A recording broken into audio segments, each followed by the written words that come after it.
parking lot. You can't hide. Good run. Yeah, I've proven that today. I see you run right by her. Still sweating. Does everybody know Mike? No. Mike Reagan, I'm out of the VISTA office. I've been doing this 11 years now. And just really started to explore after last year's class and cared about doing FSBOs myself and develop my own system. And I'm going to try to help chip in with what I do and how it works and see if we can give you some ideas to make some extra cash. Where we at? Where we at? So before we get started, I think, we always talk about putting lines of revenue, setting up pillars of revenue, working your sphere, having an online presence, whether you're working REOs or your new construction, there's a lot of different pillars of revenue. And this is one of them, FSBOs and Expireds. I think if you're going to do something like this, just like anything else, you got to be committed to it. You got to be consistent with it. And you got to come up with a plan, a system that works. Because there aren't too many for sale by owners you're going to call right away that just, oh yeah, come over and list my house. There's an incubation period, there's a relationship building period, there's bringing value to the sell by owner, and when they don't have the success they're looking for, then they're going to turn it over to a professional. Okay, it's tough to jump into this and do this for a month or two, and then turn around and lose track and have any kind of consistency. So I think first and foremost, you that are sitting here and those that are looking online, you have to decide whether this is a pillar that you're gonna use in your business or something you're gonna embrace and do with a consistency. Okay. That being said,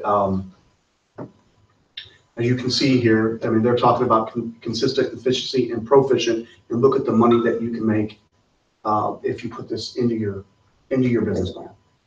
Okay, we know from statistics that well over probably 70–75% of the homes that work for sell by owners eventually get turned over to a professional. So it's a large amount. We also know that 92% of the buyers come from real estate agents, from the MLS. So you have a powerful statistics to go with these people and lay in front of them why they should list. 99% of the people, 99% of the people are okay with paying the buyer's agent up front. So they're already committed to 3%. And all we're trying to do is to get in and see if we can help facilitate the sale of the home at the end of that process and get the other 3%. Because if you start talking about $200,000 house, we're at $12,000. Okay, you're already committed to 6, so we're down to $6,000. Okay, so in that discussion with them, how far are they going to reduce the price of their home before they go to the real estate agent? And can I help you get that maximum amount of money and walk away with the same amount of money without you having to do any work? Can I jump ahead and ask you a question? This is probably totally out of order, but sometimes I've been afraid to approach for sale by owners when I know that they have their house severely overpriced to begin with. Do you discriminate against that anyway? I mean, I don't know.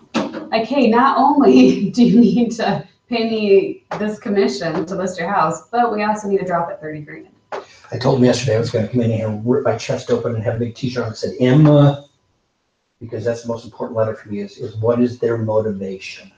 Okay. So if their motivation is to make, once you find that out, if they've got to have this money out of the house, would you take an overpriced listing?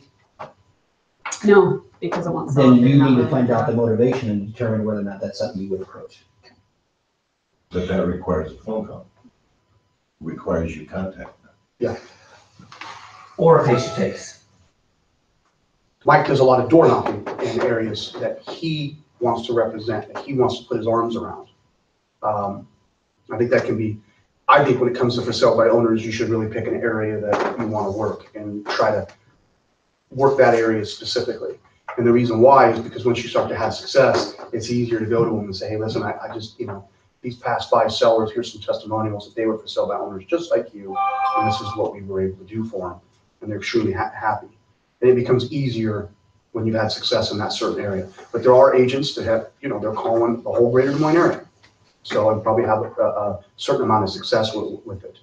But to answer your question, Lindsay, if someone's overpricing the home, it just depends on how comfortable you are having some uncomfortable conversations. Because when someone wants to overprice their house when I know when it's way overpriced, I try to have an honest conversation. Like, there's two types of sellers in this world: people who are moving and people who are not. Who are you? Well, we're moving. Well, you're not at this price.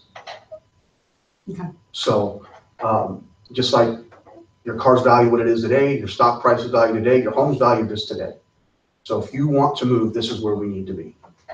And if you're really going to move because you need to get in the school district for the landing, the motivation, right? This is where you need to be. This is what well, I've got to have this kind of money to move. And you're not moving. I mean, you can be that candid with them, and, I think it does help to build some rapport with them first before you come out and stiff arm them like that. Yeah. So they know it's coming from a good place. And then obviously back that up with research and show them why. Average days on the market in your neighborhood, price per square foot. If you get some comparative photos, of stuff that you've seen that in the neighborhood that have been similar. And that's why I like the face-to-face, because I get that contact with you right away, and I get to feel how you're answering the questions.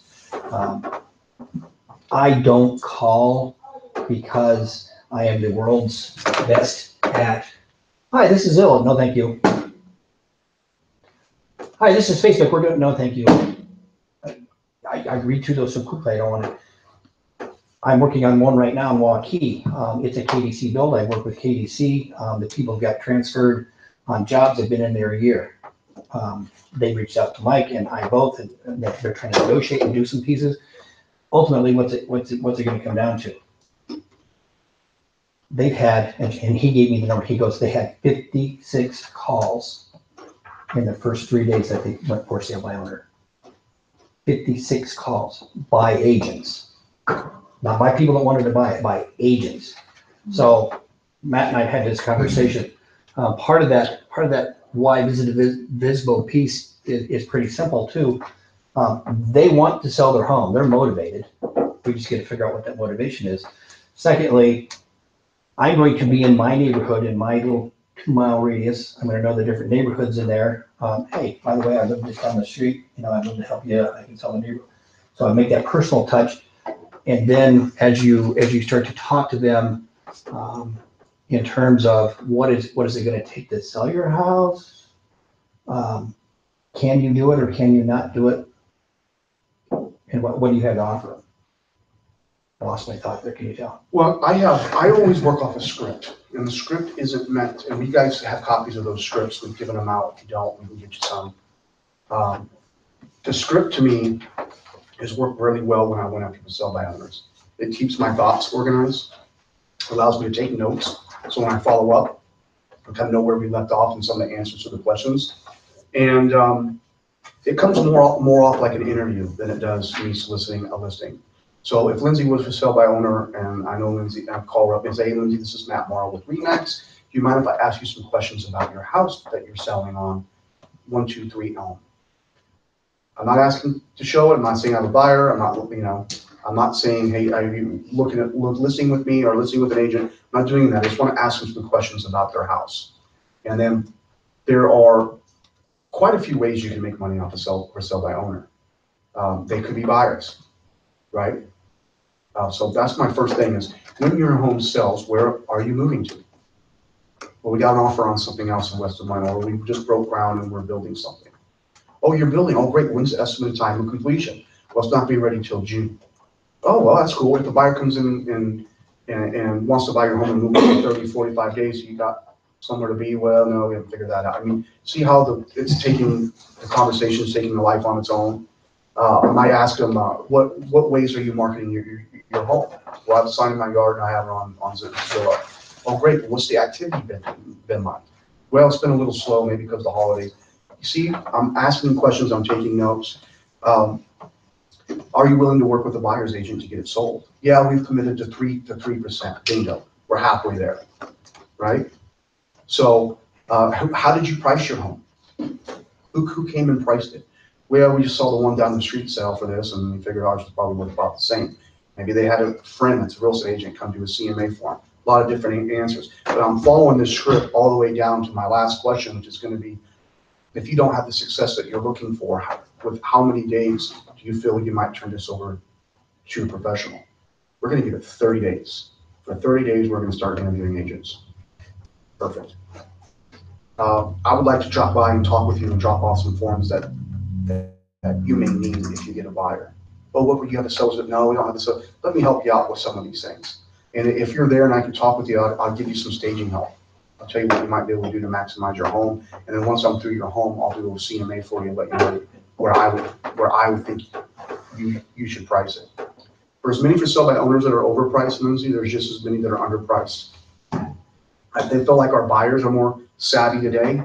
So even if a sell by owner, even if a buyer walks in there and is willing to work with a sell by owner, which are rare, they're going to want the price off because they know they're not using a realtor and they're saving money.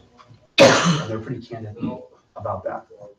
So they think automatically they're getting at minimum of 6% off because it's a for sale by owner. And then you'll have the seller says, "Oh, we have 20 people too, but no one's made an offer, and I just don't understand why." I understand why. It's because the buyers don't know how to get from A to Z. They may want the house and they don't know how to make it happen. And they certainly aren't going to ask the seller for help because they feel like they're on the other side. So a lot of times, and I showed this with Mike, you know, when I was flipping homes in my early 20s, I wanted to sell one on my own and avoid the commission. And I had all these people through, everybody loved it, couldn't know about it.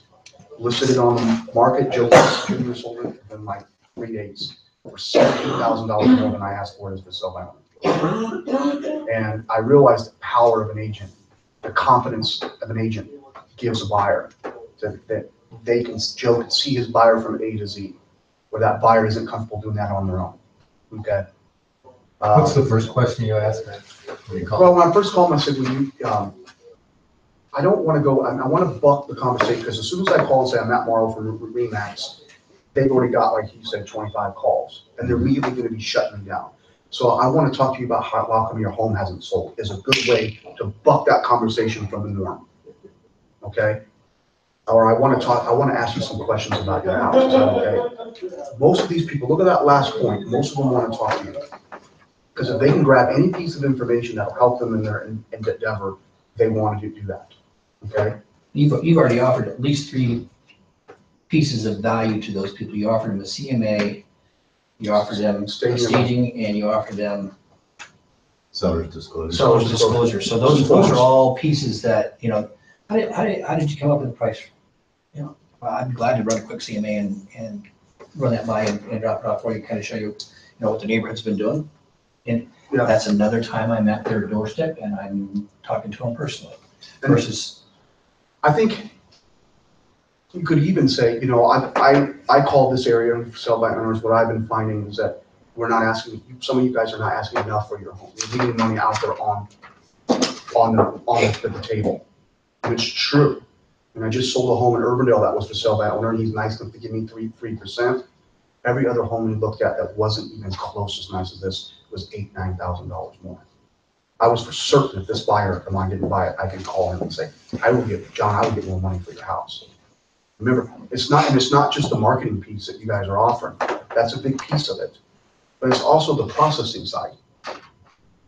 That's also a big piece of it because without an agent involved, if they're not going to go hire an attorney, that's a lot of time and energy on the seller to get these closings done, and they don't have the knowledge to do it. So if you guys are going to bring some kind of like you're going to bring your value proposition, don't just bring a marketing plan, bring the processing side, which you can find in our agent resources. And they do everything from the abstract. And you don't have to say, this is what the service center does for you. This is what I and my company does for you, okay? Because they're a part of the company and they're part of your guys' team. So when it comes to getting the abstract and ordering payoff and getting the termite inspection through and all the other facilitating escrows and Lance, help me out here. I mean, there's like a 22-point system getting docs, title opinion. But I guarantee you, when you talk to for sale by owners, talk to them about tax proration. They have no idea that they're gonna owe 12 months worth of taxes. Yeah. They don't know. They don't understand the process. And I've got to go to a meeting, but I'll leave with this. The whole idea behind talking to a FSBO, whether you knock on their door, you talk to them there, you get them on the phone, ask them a few questions, or you finally sit down and meet them. Here's the only thing that you need to do is find a problem that you are the solution to. That's it. There's no secret out here. You are the solution to a problem they have. You just have to identify the problems. Whether it's that it's overpriced or it's underpriced, they don't understand the process, they don't have the time, your marketing ability versus theirs. There's a problem. There's a problem. You're the solution. That's it. So the last person that I talked to, they were gonna go for sale by owner, and they wanted to just speak to an agent about the possibility of listing it, but they were dead set they're gonna try this on their own. And it was in Norwalk, it was in Acreage. And I talked to the gal, and I just started talking to her about her, I tried to build a connection with them. So I started talking about how they built the home and where they're going, and and they were kind of in the twilight of their career where he's retiring and he's, they're moving to this home that they're building. You try to make a connection with them personally, they feel comfortable talking with you. But then I just went right into it. I'm like, Sue, why are you gonna market to 8% of the buyers? You think you're gonna get the best price for your house with 8% of the buyers coming through? I said, you're gonna end up paying 3 to 4% for a buyer's agent. I said, for a few more percent, I'm gonna throw you in the pool of 92% of the buyers. They're gonna be fighting over your house. We're gonna get the maximum price for it. I'm gonna make the process easy for you, and then you deliver. So I actually sold her on the phone of using a real estate agent. Now I had to go meet her husband at the house. And it went as well as it did with her. I mean, she'd already sold him the value of the real estate agent and the power of the MLS before I even got there. So now it's just a matter of like when we list this home. One question I ask sometimes is, how do you feel about having strangers just knock on your door? So there is that in today's world. That's not a great thing. It's amazing how many wives will be home at the open house, doing the open house alone. Yeah. And so it's not a horrible thing to just throw that little in there and say, hey, maybe be there with her. Be careful. You don't know who's walking through your house. You can get 5, 7 people in there at a time, or it could be a one-on-one situation. You just don't know. So, but there's so much value that you guys bring. Lay it out there for them and include the processing side. And then if you really want to bring the company with you, I think you have to understand, and I hope you understand that the company that you're with us is the best company in the state of Iowa when it comes to productive agents. Okay? Now your leadership's a little, but the production that you guys do is so heads and shoulders above the rest that you guys should be flaunting it.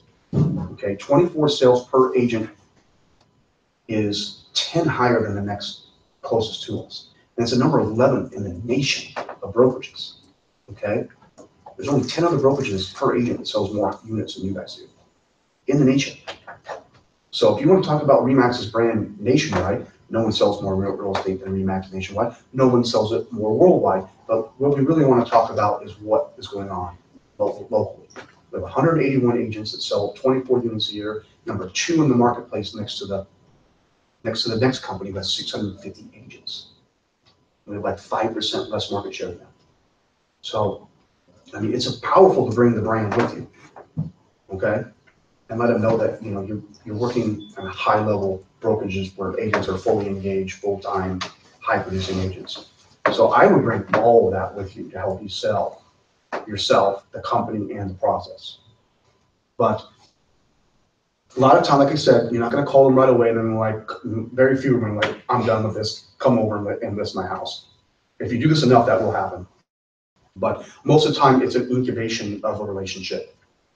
Having that conversation, bringing over the seller's disclosure, most of them don't have it, bringing over some value, and then following up with them on a weekly basis.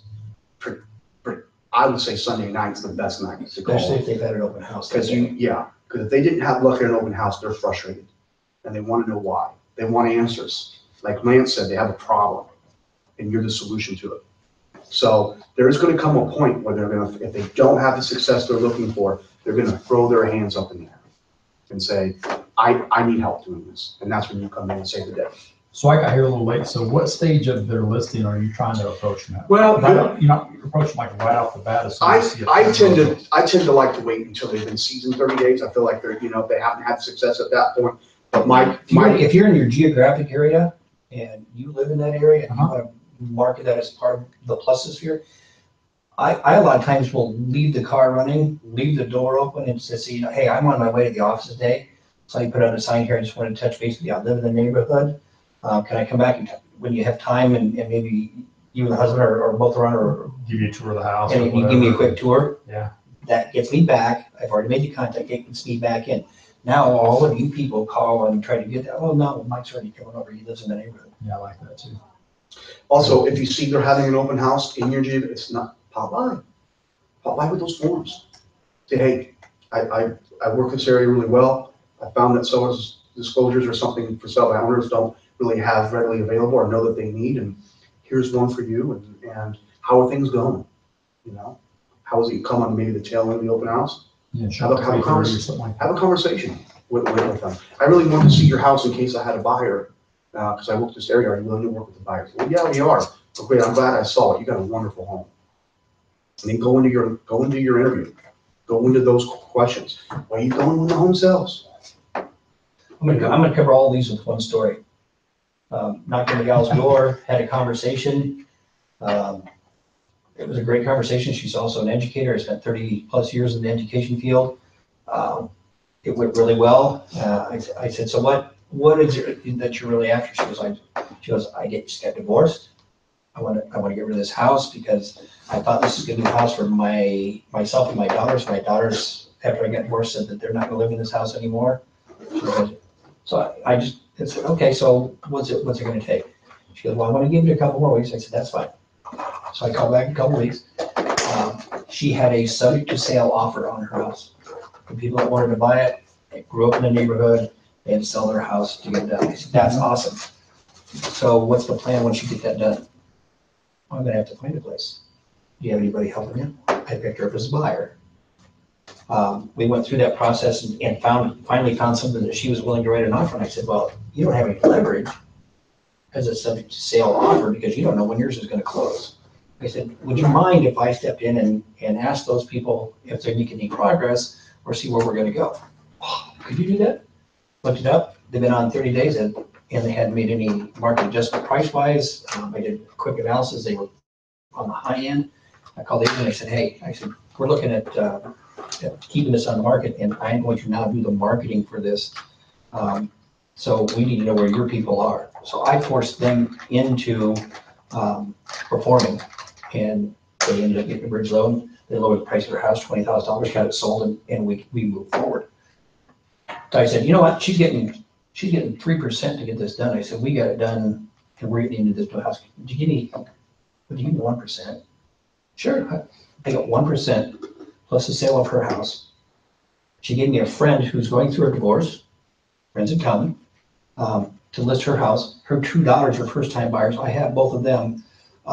Just on the basic numbers, that one stop was a $20,000 gross commission income for me. So it is very productive, but you're not going to get 100%. If you always approach these sellers and you're consistent, and the keyword's consistent, if you always approach them where I'm trying to help you, they'll always take your call. And then at some point, you're going to be close enough to them and say, Annie, when are you just going to let me handle this for you and get this done for you? Because you've had that comment. Now you talk to them 3 or 4 times. Like, when are you going to throw your hands in the air and just let me do it and get it done? Are we moving this year? Come on, Annie. Once you have that rapport with somebody, you can talk like that. And they'll be like, God, you're magnet right. Just come over and list my house and let's get this thing done. Let's get moving. How many days is it gonna take? We can have it on tomorrow if you want. Yeah. So this is a great thing. And then, of course, this is also about expireds. And the great thing about expired listings are they were willing to hire an agent. But there's a reason why, for some reason. And it's not always price, guys. It's not always price. Sometimes you walk in somewhere and the place is just cluttered. The agent didn't have the gumption to tell these people that they should declare their home and stage it right and, and get some of that equity, that perceived equity, I call it, perceived equity. So I always liken it to, like if you had two cars that are exactly the same. Same model, same color, same miles, same everything. One was just detailed showroom, another one was been taken on a gravel road for the last month. There's that perceived value. If you're gonna sell both cars, the one that's sparkly and shiny and, even though they're the same car, someone who's smart said, well, gee, I'll just detail this car for $500 and have the same car. But most people aren't like that. Most people want the shiny, the new. So you have to go in, you have to have tough conversations with these expireds, why they haven't sold. Sometimes it's price. And it's easier to come in the second agent and be very blunt about price with them. Once they've been tenderized. Once they've been told that by 20 showings and 3 months on the market and haven't sold, now it's you're the one that gets this big price reduction and you sell the home. And the first agent, of course, paying attention is like, I told them, and it's happened to me. It's happened to me this year, told them the price point, they didn't listen to me, went high. 60 days later, 2 people through. I'm telling you guys, you should lower the price of this, I told you this, and then they said, well, we just want to go a different way. So they did. I really lowered it to what I told them to, and it sold in 3 days. And I'm just like, here's the thing, I told them it was going to happen. I said, when I originally listened, I said, you're going to get tired of me, get tired of hearing this overpriced. You're going to cancel with me, you're going to hire somebody else, you're going to listen to what I told you to, it's going to sell, and you're going to think they're a better agent than me. And it exactly went down the way I told them it was going to go. So sometimes it pays to be second with these expireds. So, Hey, John, I see your house has been in the market, it looked like you had it on 6 months. I see a couple of price reductions in there. I'm looking through the pictures, I'm looking through your neighborhood, and can you tell me why your house hasn't sold? Because I look at pictures online and I look at your house and I think it's an awesome house. I just can't for the life of me think why that didn't sell. Do you have any ideas? I don't have any idea. no, they're going to blame the agent. Yeah. They're So gonna blame the agent. what was it that they did or didn't do that you think would make it a better process that would help you?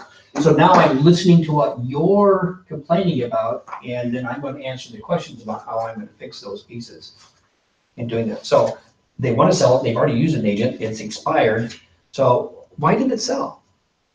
Well, let's sit down and talk about it. Let me come look at your house and let's see if we can't figure out that Band-Aid to get between where the buyers are and where your house is, and let's try to get that sold for you. And they're going to tell you, you're going to hear stuff like, well, the agent didn't do this and this and this. The agent put a sign in my yard, never heard of it from him again in 60 days. I've taken expired listings, not because I focus on expired, but just, whether it be a referral, well, you didn't get it done, call them out. We call them up, and I told them their prices, they're overpriced, and they're okay with it. Like, if my agent just would have told me, I'm okay with reducing the price. I didn't earn nothing. We had 6, 7 showings in 60 days, and no one ever told me we were overpriced, or he never said to reduce the price, or he never said, hey, let's get this grand piano out of this 150 square foot room. It's what he never gave me advice. I'll do that.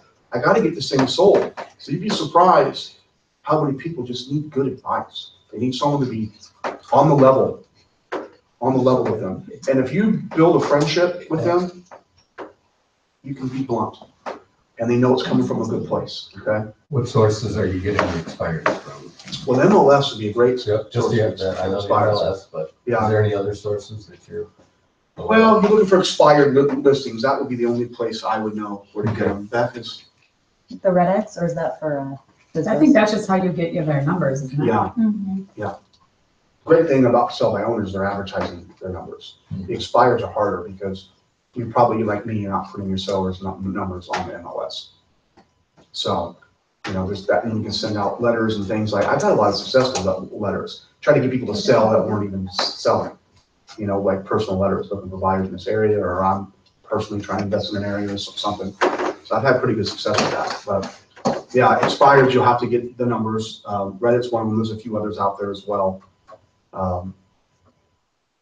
Obviously Google them, they might have something, or find them on Facebook. There's a lot of different ways to hunt them down. I was gonna say, I don't know if you're on Facebook a lot, but I found it was a for sale by owner, because he pulled his listing. I had an interested client and he pulled his listing he lives in Norwalk, I live in Norwalk, but I don't know this guy, so he must not be from Norwalk, but we had a common friend, only one common friend. So I contacted that common friend who is just an acquaintance, you know? I'm like, hey, do you happen to know his telephone number so I can call, you know, I mean, she was able to get us connected, and actually, it's funny, he didn't call me, he had somebody else call me to talk with me about, I don't know, but it was like who was representing him, basically, his ex-wife. It's an interesting story if you haven't heard that one, Matt. Well, And that's myself. that's really similar because there's a certain builder who has a couple of houses in the Grimes area that is an independent and not represented by an agent. Been on Facebook. I think he's overpriced quite a bit. I'm checking out the name, I'm thinking like, so I contact one of my clients who's Bosnian, who I said, do you have to know so-and-so? Because I helped him sell his parents' house so that he could sell his parents' house. His parents can buy his house so he can buy his new house. I said, do you happen to know? He goes, yeah, because I work with him. He says, he sits right across from me. I go, you think it'd be okay if I contacted him? He goes, yeah. He goes, let me check with him just to double check. So he sends me his contact information. So I got the contact information. Then I see he went for sale by owner. Now he's in my wheelhouse. Now he's already gone to for sale by owner. He's already on the 3%. Now it's going to be a lot easier for me to approach and do that work to get him on board order. Waste my time. Well, and again, I'm a big proponent, like you live in Norwalk, to call Norwalk. Maybe have like your A area and then have maybe a B area in case, you know, Norwalk goes through a lull of for sale by owners. But I feel like you do have to like say in your business plan, I'm gonna call, you know, 2 or 3 people this week that are for sale by owners and start establishing that rapport for down the weeks. And make sure, you know, whether that's your Monday or your Sunday night or your third, that's what you do. That's how you put it into your business. Is say Monday between 5 and 6 is when I call for sale by owner, or Sunday between 4 and 5.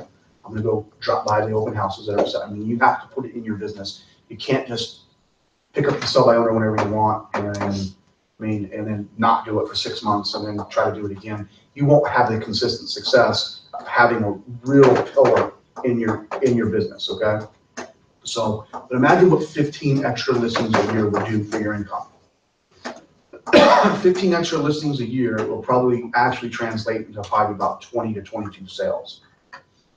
Because you'll have the listings that are selling, some of them will be buyers, some of them will end up being great referral sources for you as well down the road. I mean, look at Mike's story. He got 1% on the sales side of that house, just helping them. He gave them such great help that 1% was no problem. He's getting paid probably 3.5% to sell their home, buy him a new house, then he gets 2 referrals off of that. That's crazy amount. And that's a testament to how helpful you were. That they were, when it was over with, they were singing his praises and saying, no, Mike's our guy. Mike's our family guy now. So that's a powerful story because he came from a place of helping. And that's all you gotta do. Don't ever say up front, here, I'm here to list your home. That's gonna turn them off. They know all 25, 50 agents that call before wanna list their house. How are you gonna help them to the point where when they don't have that success, you're the person they turn to immediately. So, And I don't work them in the spring. Right. And I don't work them in the summer Which I haven't, that agent's in another town. because the market is so much faster and I'm busy enough that I don't have, it's a high time piece to look them up, find them, and then get them converted over. So I try to focus. Right now, I'm after the Pittsburgh pretty hard until the spring starts again because that's when they're the most frustrated because the market's slower and that's when they've been on the longest. So I agree that's when you're gonna have your most success, but I do believe that if you're gonna do this, you've gotta have some kind of formula in spring. There's still, for sell owners that aren't selling, they are of course selling in this market we're in better than most, but there still are people that you can build relationships and help. And even if they do have a buyer, even if they do get a buyer, I mean, I've had them call me up and say, hey, Matt, we got a buyer for this house and we don't know what to do now. Well, I'll come in and I'll do it, and I'll do it for, you know, whatever flat fee that makes sense. And I'm gonna get them to buy a house from me as well. So some of these for sale by owners that do have success, they're still gonna be buyers. They're still gonna be buyers, and you can help. Look for a house. Here's another thing too. I've had success with sell by owners is when I call the sell by owner, I'm always coming from a place for help. I want to help them find a home. Well, let's get out and start looking at the houses you want. Well, our house isn't sold, as I know, but if your home sells quick and they want to move in 45 days, if we've looked at 8 to 12 homes, you kind of have an idea of what you like and what you don't like. Maybe we can even identify a plan A. If your home sells, that home's still on, we're going after that. What happens is they go out and they go look for you and they find the house they want to buy. They want to buy it. They got this hanging over their head. Now what are they going to do? They're going to list with you because now they got to get it sold to get this. And they don't want to dick around losing this, trying to do this on their own. So a lot of times you force their hand with listing with you because they found the property they really, really want. Now their motivation is turned up on high. Now all of a sudden it's like, yeah, come to my house, let's make this happen. Okay? Agreed. And Sorry, go ahead. you ever been on a listing agent when someone brings you an offer and it's a subject to sell and the buyer's sell by owner? Oh, yeah. Yeah, I mean, I've never done this personally, but I've had this done to me before where the listing agent said, we won't accept your offer unless it's on the market.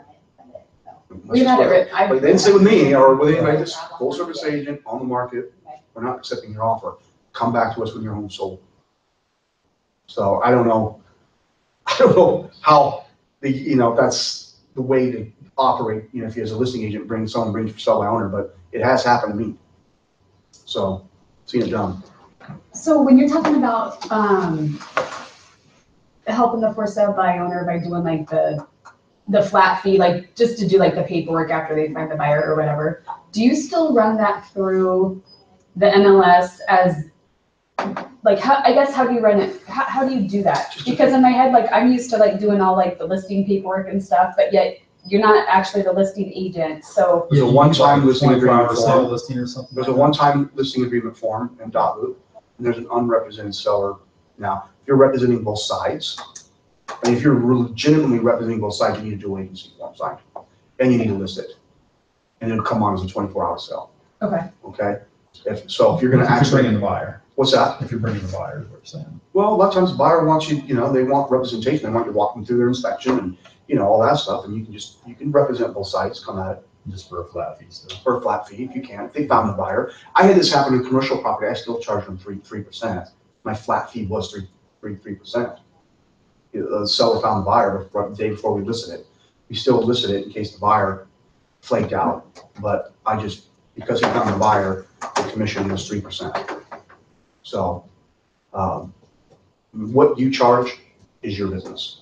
That's not for me to tell you what to charge and what not to charge. So would any of that, like, do you still have that work that through Trust? Like have them do like, so is it still the 325 by your broker fee as well? My own purchases, I work through Trust. I don't know, I wouldn't even know how to put a deal together anymore without it. But do you still do like that 325 by your broker fee? You got to. Or, okay. That's how Trust. So it would be is the paid. 325 plus whatever your flat fee is. And then from that flat fee, you'll get your percentage. Right, Okay. unless you want to keep the 325, but yeah. But they're paying that to the lawyer if they're doing all that Oh, more stuff. than though. I that, mean, more than that. yeah, more than that, so. Yeah, I do the They're same paying thing. that to If I get someone. a custom home, and a realtor brings it and it's not listed yet, I go ahead and list it and I pay the $325. Okay. Well, you're a nice guy. Well, Now, I'm not gonna tell you to cut your wrists open in any way as far as your commission goes, but I do want some avenues that you might help getting out when offset some of the costs to list your home, you list their home and they're gonna buy something, you can rebate them back money from the purchase of their house. You can't just write them a check. It's gotta be done, legally and system that you can say, hey, listen, we're gonna list your home for this. And when you buy a new one to help offset this, I'll rebate you $1,200, $1,500. And you can do that legally. You can do that for a seller too, as long as it's a part of the transaction. You how does can do that that. work? I'd like to get Lance in here to tell you exactly how that works, but it does work because he's the one that told me it works. What's that? You have to pay for some of the closing costs or something? It's got to be a rebate of some sort, and it comes back to the buyer. And I believe if you're representing the buyer, there's a rebate. I believe the seller and the listing agent have to sign this because they're the ones paying commission. But talk with me if you're interested in hearing the innards of that. Talk with Lance. Lance is our legal evil. Okay. I didn't know until last year that was even legal. Lance mentioned yes, it is perfectly legal to rebate. But it's got to be on closing. Yeah. So someone's selling a $250,000 home and they're buying a $450,000 home. They do the math. Hey, I'll do this up front. It's gonna take, you're already committed to 3. I can offset another %, half of that on 6, and buy this, you know? So there's ways to get yourself, make it the pot a little sweeter, okay? Sweeten the pot a little bit. If they close on the same day, if they don't, when they close, that second one closes. Don't rebate till you get the buyer's commission. Exactly. It's the rebate on the buyer you sell, not on the listing. Just in case they do, they end up buying this another for sale by owner or something, you know, that's only good when you buy. So, but this is a great, I know there's a lot of agents that do this, I just don't think there's a lot of them that do it well. I think a lot of them are high volume calls and just waiting for that one, you know, versus really trying to build relationships with people. Building a relationship with people is going to get you referrals, it's going to get you repeat business. So I would do that, and again, I would focus on one area, maybe have a B area, or me would be Norwalk like you, and then maybe my B area would be the South Side.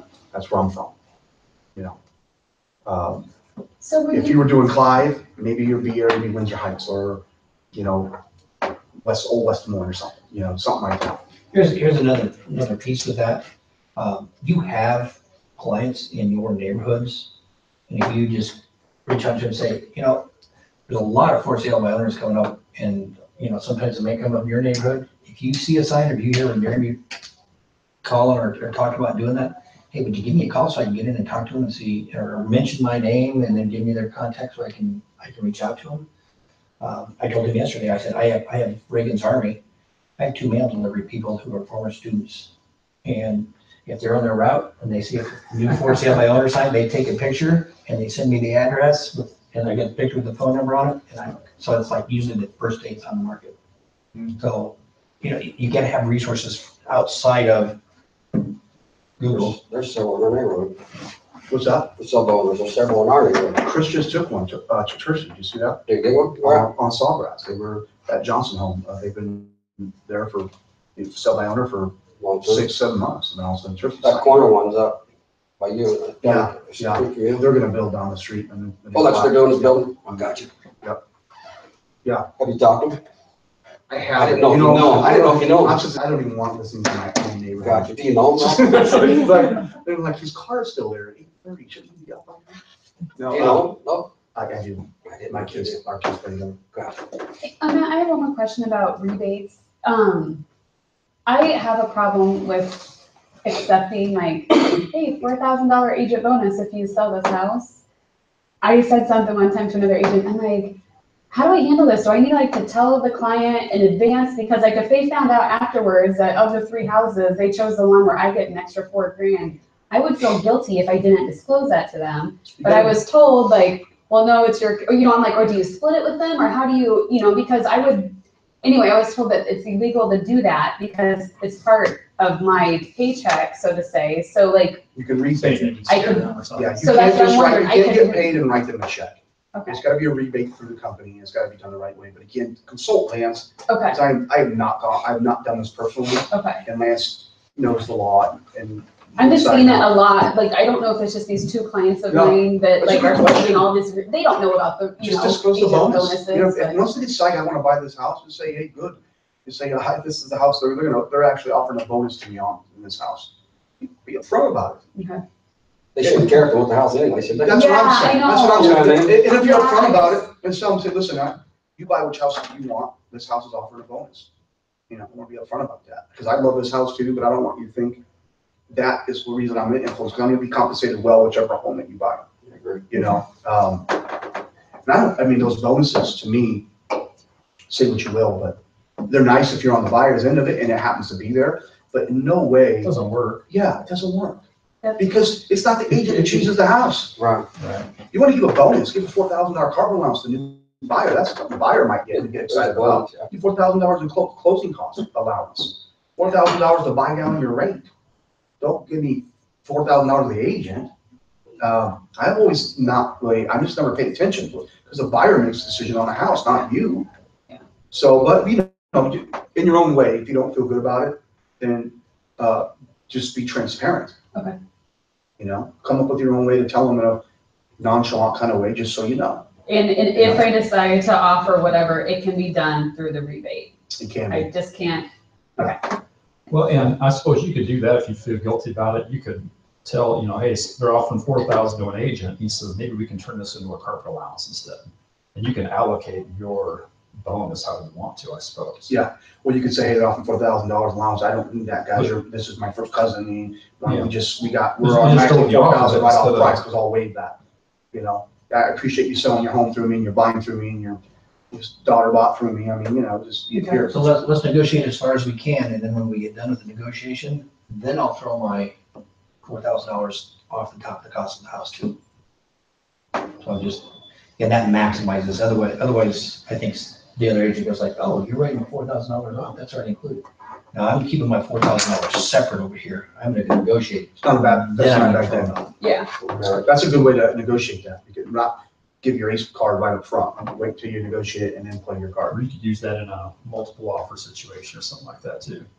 Yeah, waive it to get them the bonus, or to get your client the house instead of the bonus.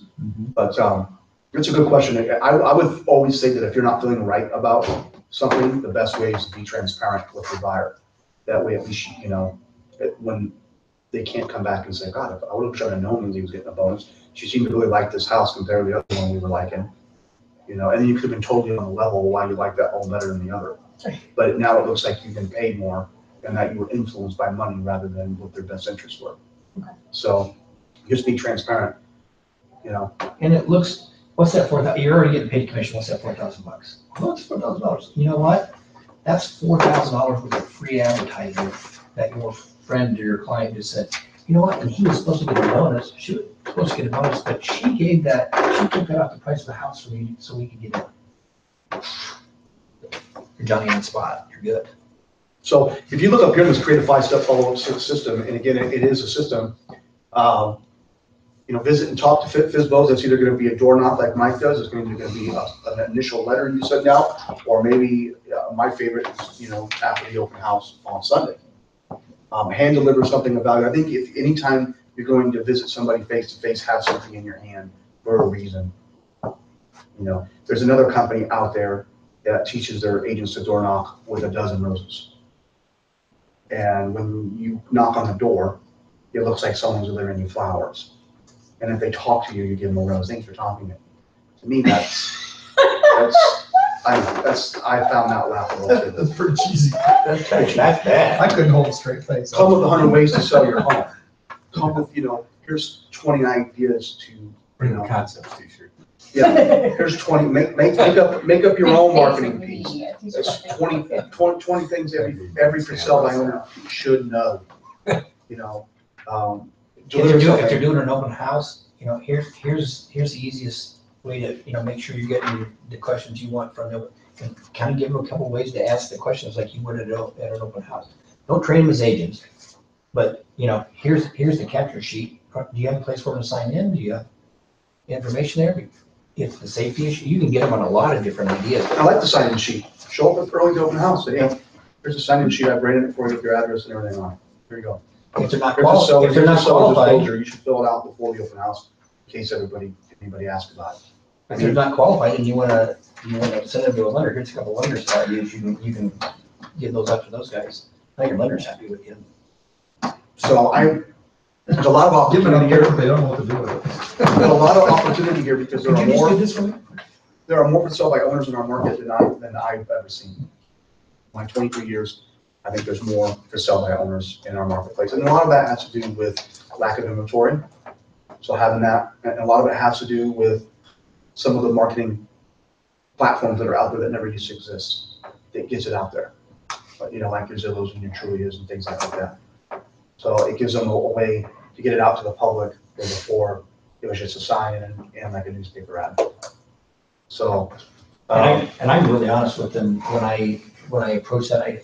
When you start capturing your audience, you see, the 8% versus the 92% of the people who have exposure to there, are you getting qualified people that come through because agents aren't going out with somebody that's not qualified? And to be quite frank with you, unless my client specifically asks me to see your FSBO listing, I'm not putting it in front of them. That is true. That is a true statement. Because Unless you've exhausted everything on the market, Mhm. when do you go to for sale by owner? So you're missing out on 92% of the market. So if I had anything to sell, would I want to throw it in the pool of 92% of the buyers or throw it in the pool of 8% of the buyers? And that's just pretty common sense, I think, when it comes to what I'm gonna get for my house. The more competition you have for something, the better price and return you can expect on it.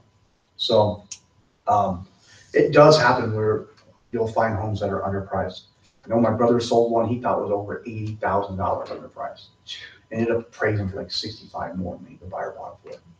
The seller had no idea. No idea. Seller had no idea. So, and he never did find out because the buyer bought it for what he was asking and the appraisal came in and that's between the buyer and the lender. So. Good for the buyer, holy cow. Yeah, great for the buyer. I mean, this seller's trying to sell his house to save money. Yeah. In the commission, I think the price was like 300. So he saves himself, I think 6%, 7%, 300. I mean, he saved himself, what, 18, 20 grand and left himself another 45 on the table. In this market, had he even listed it for 330, he'd have came out ahead and still paid an agent and made more money. So, yeah, it does happen. How many of you are actually here that would like to see this as a pillar of their business? Let me go back. Go back and forth. More for the sale by owners or the expireds or both? For sale by owners. It's something that I've done, but I've had success with it, but you get busy and you get off track. And for me, it's one a-hole that you're just like, oh, and then it ruins, it kills it. I'm not wasting my time on this because that person is so mean, Here's what you're You would sell your house in this neighborhood. I'm gonna tell you what to do. First of all, make it a game and say, I'm not gonna stop calling for sell by owners until some person invites me over their house. I'm gonna have to call 30 people, but I'm gonna call 30 people. So you can make it a game. And then 2, to be consistent, because we all get busy, you gotta say, and this goes with a lot of the stuff that you do when it comes to marketing yourself and getting business, you gotta say, Monday, between 4 and 6 are my for sale by owner hours. Yeah. And Tuesday, between 1 and 3, I'm working on my sphere. Wednesdays at 9 a.m., I'm gonna make sure all my online and all my online profiles are up to date and I'm gotten back to everybody who's inquired. I mean, you will get so busy doing your business when you're doing it right that you will forget to prospect because you're making money. And that's a great thing, except when that well runs dry. Right. Which for me is right about now. Right. I've got one listing on the market, right? And the good news, I sold all of them. They're all pending.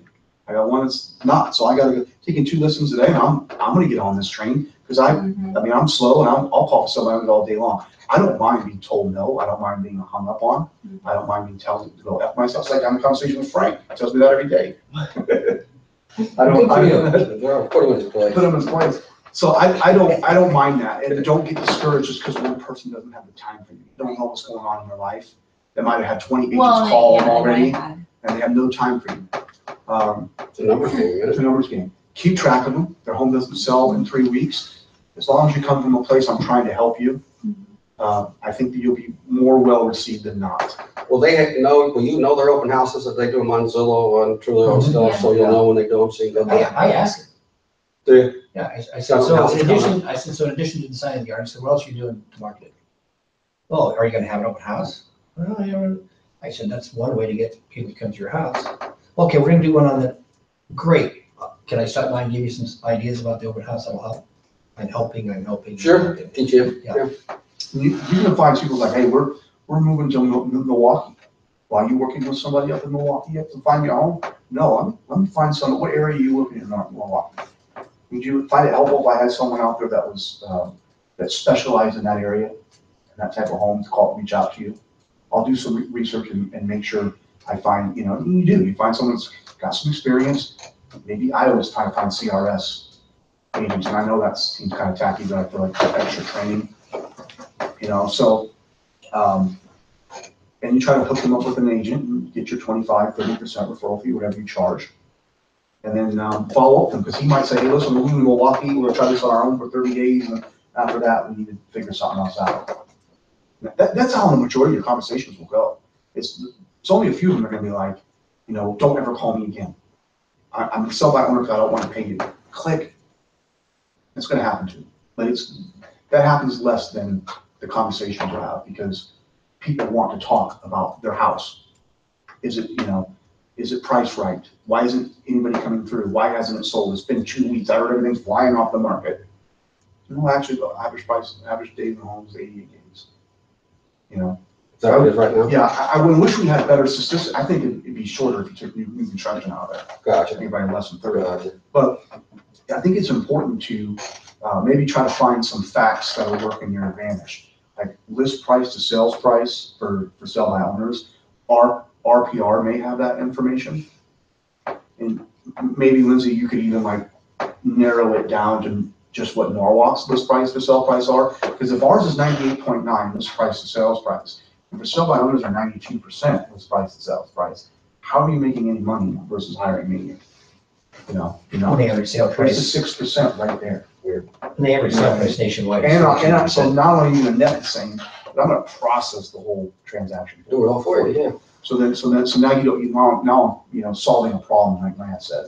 And, so just, these are people, guys. They're, you're not calling some celebrity. They're just people trying to sell their home, and you guys can help them out. So. And depending upon the area of town and the time of year and the price of the home, a realtor listed home is going to generate 7 to 14% more on the sale price than a for sale by owner home. What was that? Run that by me again. Yeah, I don't understand. So the average sale price of a market listed home by one of us versus the average sale price of a for sale by owner is between 7 and 14%, depending upon neighborhood and price point. It's going to vary. So you've already earned your 7% Gotcha. by just walking in the door. Gotcha. It'd be nice to get some local. I think that's probably a national. That's natural. It'd be nice to get some local. So you can always say the national and say, here's where we're at. We're at locally. That's pretty good. And there might be, I'm sure there's some ways to get that. As for information. stats, does everybody know like the market reports on MLS? I mean, this is the simplest way to do it. You can go to inventory count and put in, let's just say what's active right now. And you could make this, specific to a neighborhood, but this gives you the average days on market, average price. It splits it out commercial and residential, multifamily. But you could, that's just, I think, what was listed. Can you do that by zip code? Yep. But You these are can. homes that are listed, not homes that. You can do pending and sold. No. You can I'm do sold. talking private sales. Oh, But correct. still, if I have that number, and I can get the information from their home, I can do a comparable and say, here's what the average number in your market is selling for.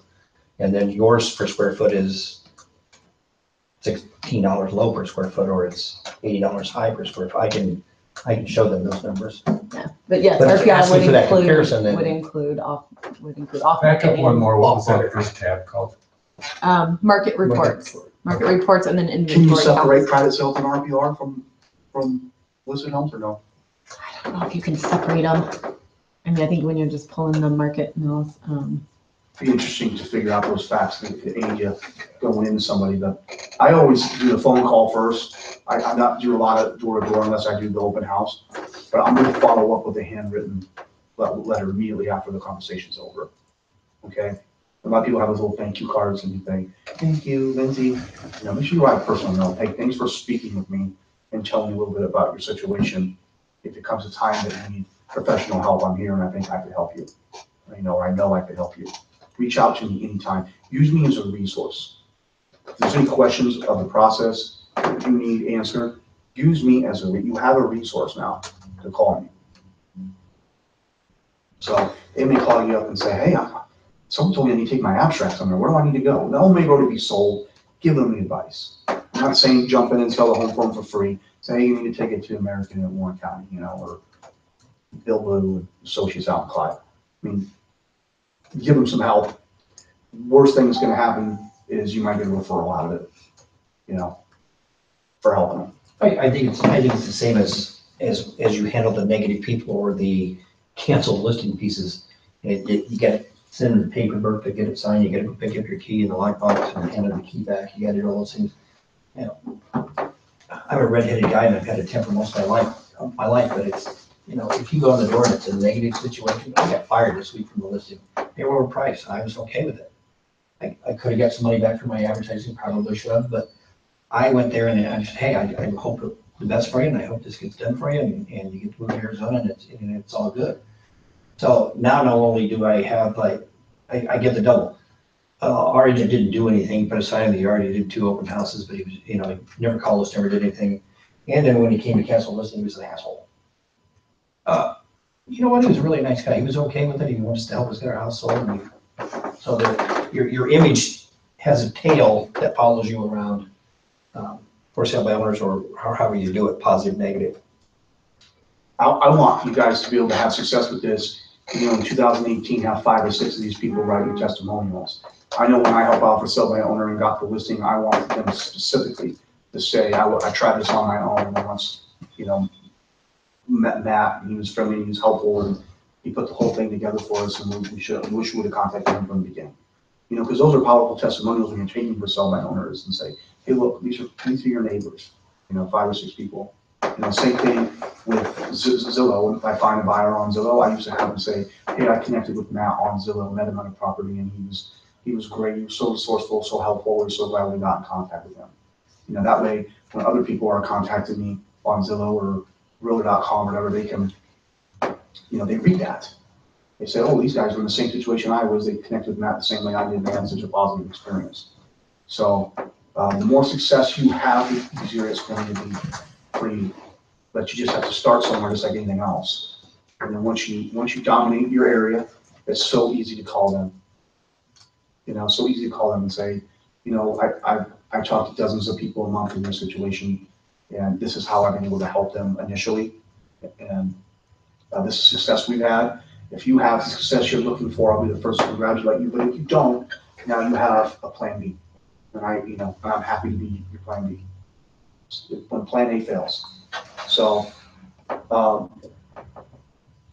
I think one statistic that was on here that we probably haven't got to yet is that how many people quit after the first phone call, how many people quit after the second, how many people quit after the third. It's in the handout. It's in the handout. So It's in the handout. So You're gonna know after about, sometimes you know after 1, but I still send those people. I knocked on the door and the guy came out and I could see him unscrewing the table in the kitchen, and his wife answered the door, and I explained, let me get my husband. He just ringed me. Before I got off the step, the light was closed and the light was off, the door was closed. And my wife's in the car and she goes, oh my God, how did that guy get, he just push you out the door? I said, no. And she goes, well, what are you gonna do? I said, I'm gonna follow up. She goes, why are you gonna follow up? And I go, because that's what I do. And I just sent him a nice note, hey, it's nice to see you. Then I go, and if by chance he would ever go like, that guy wasn't so bad. I was in a bad mood, so. Well, it depends on how I think one time I called a for sale by owner, not to list their house, but because I had buyers wanting their house, and he ringed me a new one that I'm like, okay. And I even said like, hey, I'm actually a fellow Norwalk resident, live right around the corner from you. My cousin's interested. Like I had 2 cousins interested in the same damn house, so I needed to find a different ranch with a finished basement, Anyway, yeah, he ringed me, and I'm like, oh, maybe. I later found out that he had gotten a lot of phone calls from other people. He was also overpriced, so I don't know. Here's a Facebook what I do, or here's the Facebook ad I do. So take a picture of the FSBO sign and the little garage sign that says for sale by owner, and put your sign with the sold piece on it. And then, just a little quick testimonial piece from somebody say, are you tired of seeing the signs over here and want one looks like mine? And then put that testimonial from somebody underneath. So when they click on it, they go like, holy cow. And they say, John, would you make sure you share this today? Because I'm using your testimony on there, and he shares with all his friends. we originally put this class together, it had been a while since I targeted for sale by owners or had the need to. So I thought, well, I'm going to teach this class. And I went through all these people who train us, Mike Ferry, Tom Berry, and the Robinson group, and try to listen to all of them and try to gather all the information from you guys. But I thought, if I don't try to do it myself, how can I come from a point? So I picked out like 7 people in Norwalk that were sale by owners and called and took 3 listings. I mean, I don't want to say it's always that easy, but it can be that easy. Just call, talk to people. I found one guy who was living out of town, a tenant in his place, and he wanted to sell it so bad. I don't know why he wasn't listed in the first place. I mean, he was he get rolled right over. He's like, yeah, I need you. I need somebody. Yeah, I just called him before you call somebody else because he was getting ready to call somebody else. So, don't be afraid to call. If you get the bad projection, move on. The next 2 people you call are probably going to be friendly. You don't know, you catch somebody going through divorce and it's angry anyway. It's, you can't control that. Just don't get beaten down or be defeated by one person. Okay. And if it becomes one of your main pillars, there are services that will do that. Yeah, I did this, not this year, I canceled it, last year I did it. There are services that you can hire that will call these for sale by owners and expireds for you. And they will set appointments for you. It's not cheap. I think it's like $9,200 for a year. And then not even in the 6 months, $9,200. Then you're paying like a referral on the back end for everything that you sell. But they will book you appointments. Problem with me was I was too busy to get stood up at houses, which sometimes happen. I went through one in Norwalk, Lindsay, and these people were showing the house as I had an appointment with them. So I patiently waited, so they were done. And first thing the guy says is, I don't know why you're here. I'm not listening to you. I'm like, well, I don't know why I'm here either.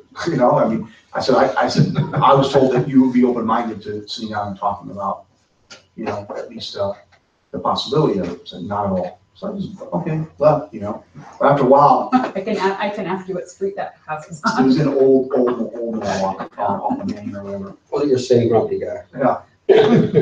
So, it does work. Now, I called this guy in Detroit because I was looking at doing this mail. The people that were out of New York that were calling people for me gave me these agents' names that work with them and were having a lot of success. So I called this agent that worked in the suburb of Detroit, and I asked him how many closings he was getting a month from using the service. And he said 3 to 5 a month. I said, well, you happy with them? He goes, I said, I gotta be honest with you, if I had 3 or 5 closings a month with these guys, I would be tickled.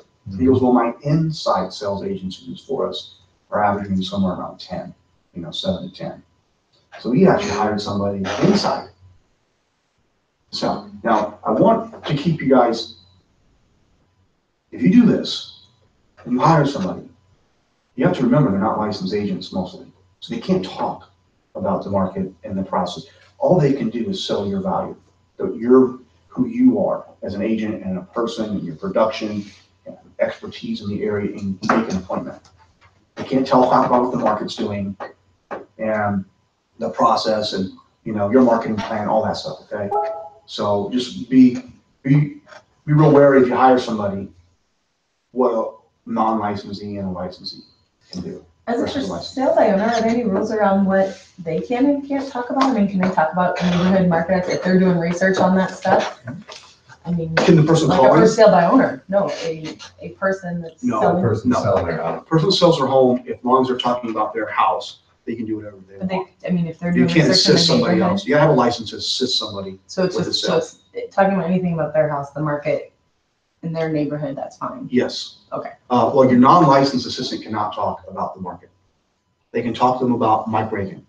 Mike Reagan, talks about who he is as a teacher, as a family man, how much production he does, what he specializes in this area. Would you be open if he could at least do a CMA, staging ideas, and drop off some forms that would you be open to send down and talk? They can get you in the door, okay? And you can do this. So my next question to this Detroit guy was, how many, I'm like, well, what's your highest producing activity, that marketing activity you do? And that's when he turned me on those mailers that I've been doing in Norwalk for. He said that he closes like 15 to 17 homes a month with that. Now I realize I'm talking to a guy that sells 30, 35 homes a month. I'm surprised he's taking my call. But he was very generous and very, what he does with his marketing, how he does it and how long it takes to see the return and, but yeah, the sell by owner had an inside sales team booking appointments for him, and he had New York booking appointments for him, and he was very successful. What mailers do you send them I'd have to show them to you. Is it 3D? High glossy. Oh, it's a card? Do you get them at your house? It's a card though. Yeah, it's basically, any listings our company takes, Yeah. in Norwalk, I'll put on there what new active ones, what new went pending, and what new sold. As long as they're our companies, I can do that. People are getting a little upset when they're putting other companies on theirs, you know. Although solds are public record, you just can't active. So most people get that mail and they probably think I'm the one that's selling all these houses, but all it says is a snapshot of your housing market. So, but yeah, that's what he does, and he does it in a defined neighborhood. He takes 7 out of 10 listings in that neighborhood at all time. He dominates the neighborhood. So, yeah, for sale by owners, I think we're getting wrapped up here. We're a little bit over. If you guys are going to put this in, you guys all raise your hand. Like anything else, you gotta have a system in place.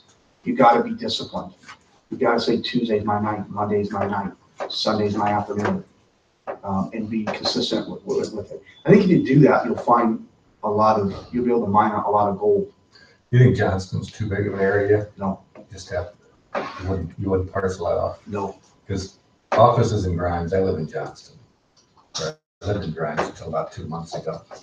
They changed the address now. Gotcha. I would have Johnston is my A and Grimes is my B, or vice versa. Yep. And there's probably plenty in both markets to go around. And if you stick to a certain amount of hours a week on it, you'll be able to know, like, if you can open up the door even in the broader area. Just know you guys got your interview, kind of like your questions. I think Are initially, those on here? if you're gonna call. Like the Matt Mauro script? that's Yeah, not- there's a lot of I don't- scripts in I don't wanna there. say that, it's not mine. He has one there, he goes make copies. Page 7. There's these too. They're all online too. These for horses. Is it page 7? Is that what you're looking at? Right now. Get them, Or this handout? get them, Do you have any buyers now? Do you want to work with realtor with? for what you get. I like number 8. If you Page would- 8? Yeah, well, no, just on the question on number 8. You know, if you were to list, if you were to over, do you have someone that you know you're gonna go with, you know? Really small Where's picture. what page are you on? This is a script. I It's have just one of the script. speakers that watch a lot. He's gonna. We've got Oh, one. no, I don't think you might. No, you don't. Okay, so, This is Yeah, the- if you go to- so you can do this, But he just has digitally, or you can do it. 15 pages. I can make a copy for you. I normally will have, And he'll just say, once I'm called, 10 for sale by owner. I'll have 10 of these. Then I'll have their assessor site, their assessor pages, Thank you. the printout from their assessors, stapled to it. Okay. Okay, so now I know, Just so it becomes conversation. now I know who I'm dealing with, which house I'm in, and I'm ready to ask questions and take notes. If you don't like this script, if you don't like all 14 questions, and I don't know that I like all of them, very rarely will you get through all of them because the conversation takes a life on its own, you start asking your own questions. But go ahead and create your own script, just like this. But again, I have this, and then I have the assessor's page stapled to this. That way, my follow-up is ready.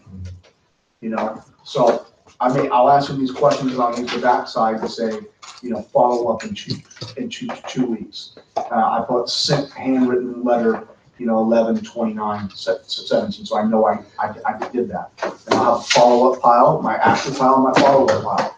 So, but you need to follow up. Send them a thank you letter right away after you talk with them, no matter how the conversation goes, right? Yep. And then be prepared to drop something off to them of value. Seller's disclosure, 100 ways to market your house, whatever you can come up with, okay? If the home is built before 1978, consider a lead-based paint. Wrote a booklet along with lead-based paint form that they may or may not know that they need. So, and then once you bring value to them, if they're not able to have it sold, you have a really good chance. A really good chance of coming in. I do it on Drive, on a spreadsheet. I know what my 7 follow-up pieces are gonna be. So when Monday was my day, so I knew that when I picked that up the next Monday, I just open it up and here's my next Monday thing that I'm going to do. And the next Monday, here's my next Monday thing I'm gonna do. And here's my clients that I have to do with on that Monday. Now I've got new clients for the next Monday. I think I've got new ones to. So everything it's just automatically dated in there. So I know, okay, hey, you guys are week 2. Here's my week 2 people. Hey, you guys are week one, or my week one? So it just kept it organized for me to. Matt's more like me, I'll open out for it. Yeah, I'm gonna tell you something, guys. I know everybody says we're in sales, and you sell houses. No, we actually market houses and network through people causing the home to sell. The only thing that you're selling is you. In Remax, I believe. But I've always said that you've sold a million things. My dad was a phenomenal salesman. If you believe in the product, it becomes real easier to sell. So do you believe in yourself? Do you believe you can be helpful? Because that's what you're selling. You're selling yourself. So that belief in yourself should come through that I'm going to get, they just want confidence. I've gotten really comfortable saying, you know, if we stage this home right, we put the right marketing piece in, and we price it right, I am going to sell your house. You can already start packing. I mean, I'm that confident and looking straight in the eye when I tell them. It's, you know, do I know I'm going to sell it? Not really, but I do believe that. I do believe that I do believe that if it's staged right, if it's marketed right, and the pricing, all that's lined up where it should be, that you're moving. I believe that. So I have no problem looking them straight in the face and giving them that confidence. So I hope you all have that confidence in yourself, because you're going to need it if you're going to do this. Okay, you need to have real thick skin and believe in yourself. There'll never be times when you're told to F off on the phone. And that belief in yourself and having thick skin is going to go the next for sale by owner. And if you guys ever need a boost of confidence, call Matt, because I'll never forget this one day. I was having a bad day. It was like the kick the dogs a new day, and I was like, Lizzie, it's Matt. And I'm like, oh, what's wrong? What did I do? Like, shit, you know? And hey, I just heard that whatever, I was going after something, and I thought I was going against Iowa Realty, and was like about a big development thing. So I was just like, oh, I already lost out, feeling bad about myself, and somebody's dog just died, and I was crying about that. And he's like, you're Lindsay, you did it. I don't know. I don't remember everything he said that day, but I'm like, yeah, I am. I do have this, and yeah, you're right. And I could have probably ran a marathon that I've never ran before after his little pep talk. So you gotta have belief in yourself, man. If you don't believe in yourself, what do you believe in? You know, believe in yourself. Believe in what you're doing. Believe that you're serving a purpose, and try to make a bunch of money doing it. So, but that's what it comes from. You believe in that you can help. Some people are going to fall over it when you offer help, and other people are going to shut the door on you. All right, it's all right. No one's batting 1,000. But if we can bat 300, we're going to the Hall of Fame, right? Yeah, no problem. No doubt about it. The best. Maybe ever. I mean, that's the same thing with real estate, man. You took 3 out of 10 for sell-by owners you called. You're batting 300, you're going to the Hall of Fame, man. Right? No one bats 1,000. I went 4 for 8. My first day. I went over 20. You went on the slump? I went on the slump. I went over 20. Great, then over 20. Yeah, it's like, this is freaking easy. I'm killing. Yeah, right. Damn. It sucks. It does get harder. It gets harder in the spring or summer. I actually agree with them 100% right now. So if things are slowing down a little bit in the market, sell by owners are wondering what the hell happened. They turned off the lights. Call them up. Yeah, because they got it's worse. Because we're not showing their houses. They're gonna be like, I can't get anybody in here. Can't get in here. Say, listen, I'm gonna get people in your house. You can almost overprice a house. You're gonna get people in it. You're not gonna sell it, but you're gonna get people in. You know, we'll get people to your house. We'll know what's going on. Let's listen to the feedback. I believe your price right. You just need to be in the 92% buyer pool. You're in that 8% pool. You know? You know, with expireds, if somebody's upset that their house hasn't, like upset as like sad, not mad, or I mean, I'm sure there's a lot of whatever. How soon after their listing expires do you reach out to them? Like, would you do it right away, or do you let them have, you know, like, do they need some summertime? Like, I don't Everybody else. Someone else has already called that day that it expired. They are pissed off their house being sold. No, sometimes they might say, hey, listen, me and the wife are reconciling with us in the house. Or, hey, I need to get the job offer, so we're not selling the house. Not just always, you know, didn't sell my house. But they want to talk about why their home didn't sell. They really want to bash the agent, even though it may or may not be their fault. Let them bash the agent. You don't need to play into it, but you mean, yeah, that happens all the time. That happens all the time. Those bastards. We're off camera now, right? Sorry you found the one.